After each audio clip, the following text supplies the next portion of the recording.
44వ కీర్తన చదువుకుందాం. దేవా, పూర్వకాలమున మా పితరుల దినములలో నీవు చేసిన పనిని గూర్చి మేము చెవులారా వినియున్నాము.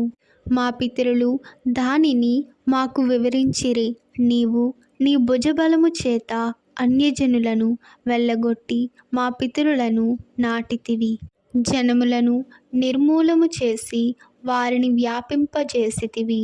వారు తమ ఖడ్గము చేత దేశమును స్వాధీనపరచుకొనలేదు.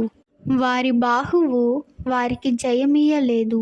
నీవు వారిని కటాక్షించితివి గనుక నీ దక్షిణ హస్తమే, నీ బాహువే, నీ ముఖకాంతియే వారికి విజయము కలుగజేసెను. యాకోబునకు పూర్ణ రక్షణ కలుగనాజ్ఞాపించుము. నీ వలన మా విరోధులను అణచివేయుదుము. నీ నామము వలనే మా మీదకి లేచువారిని మేము త్రొక్కివేయుదుము. నేను నా వింటిని నమ్ముకొనను. నా కత్తియు నన్ను రక్షింపజాలదు. మా శత్రువుల చేతిలో నుండి మమ్మును రక్షించువాడవు నీవే. మమ్మును ద్వేషించు వారిని సిగ్గుపరచువాడవు నీవే. దినమెల్లా మేము దేవుని యందు అతిశయపడుచున్నాము. నీ నామమును బట్టి మేము నిత్యము కృతజ్ఞతాస్తుతులు చెల్లించుచున్నాము. అయితే ఇప్పుడు నీవు మమ్మును విడనాడి అవమానపరచియున్నావు. మా సేనలతో కూడా నీవు బయలుదేరకయున్నావు. శత్రువుల ఎదుట నిలవకుండా మమ్మును వెనుకకు పారిపోజేసియున్నావు. మమ్మును ద్వేషించువారు ఇష్టము వచ్చినట్లు మమ్మును దోచుకొనుచున్నారు. భోజన పదార్థముగా ఒకడు గొర్రెలను అప్పగించునట్లు నీవు మమ్మును అప్పగించియున్నావు.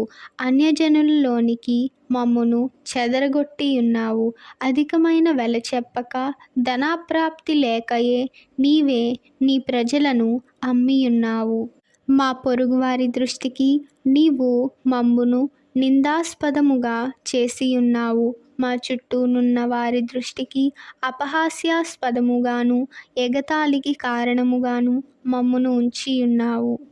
అన్యజనులలో మమ్మును సామెతకు హేతువుగాను ప్రజలు తల ఆడించుటకు కారణముగాను మమ్మును ఉంచియున్నావు.